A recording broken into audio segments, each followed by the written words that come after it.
火的刘惜君，竟然凭借一首《大风吹》席卷全网，让她重回事业巅峰。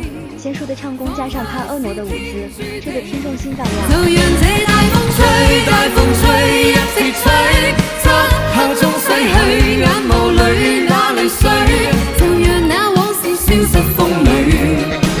這首歌爆紅後，許多人開始了翻唱，真是一個比一個絕。下面就一起來看看吧。就讓這大風吹，大風吹，一直吹。第一個，鐘楚曦。鐘楚曦在跨年晚會與王鹤也合唱了這首歌，一襲紅裙配上捲髮，大紅唇，簡直風情萬種。不僅人好看，沒想到鐘楚曦這麼會唱，粵語好帶感。就讓這大風吹，大風吹，一直吹，漆黑中洗去眼眸裏那淚水，就讓那往事消失風裏。當初的你，曾記得我的那個誰？曾記得我的那個誰？就讓這大風吹，大風吹，一直吹。第二個，張棟梁。張棟梁演唱的《大風吹》唱出灑脫姿態，看來年齡和油膩真的無關。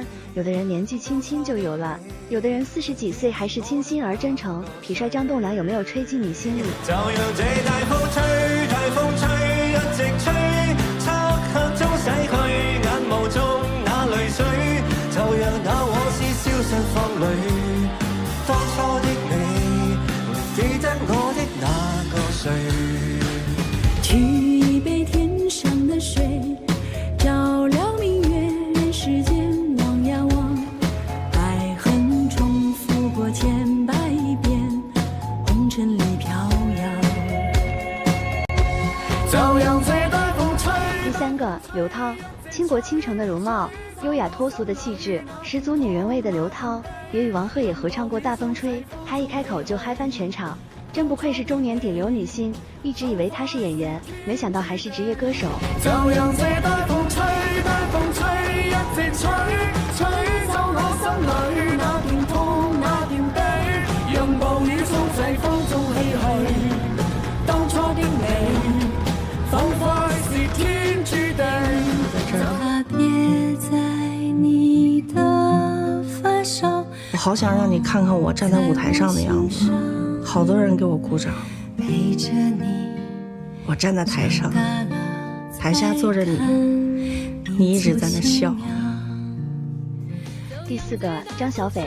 憑借你好，李煥英走紅的張小斐去節目中宣傳電影《拯救嫌疑人》，目前票房破5億，並且演唱了《大風吹》，雖然不如劉惜君，但是還是非常走心。彷彿是天注定，就讓這大風吹，大風吹，一直吹，漆黑中洗去眼眸裏那淚水，就讓那往事消失風裏。當初的你，曾記得我的那個誰？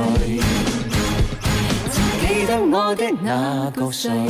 就讓這大風吹，大風吹，一直吹，吹走我心裏那段痛，那段悲，讓暴雨沖洗風中唏噓。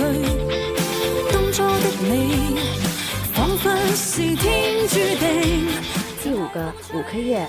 五顆月與王鹤也版本，慵懶磁性的嗓音超有氛圍感。畢竟五顆月不僅有很強的實力，在好聲音總決賽面對現場直播全開麥真唱一樣可以唱得很好，還擁有很好的氣質與顏值。就讓這大風吹，大風吹，一直吹，漆黑中洗去眼眸裏那淚水，就讓那往事消失風裏。當初的你，你最喜歡哪個版本呢？歡迎評論區留言討論。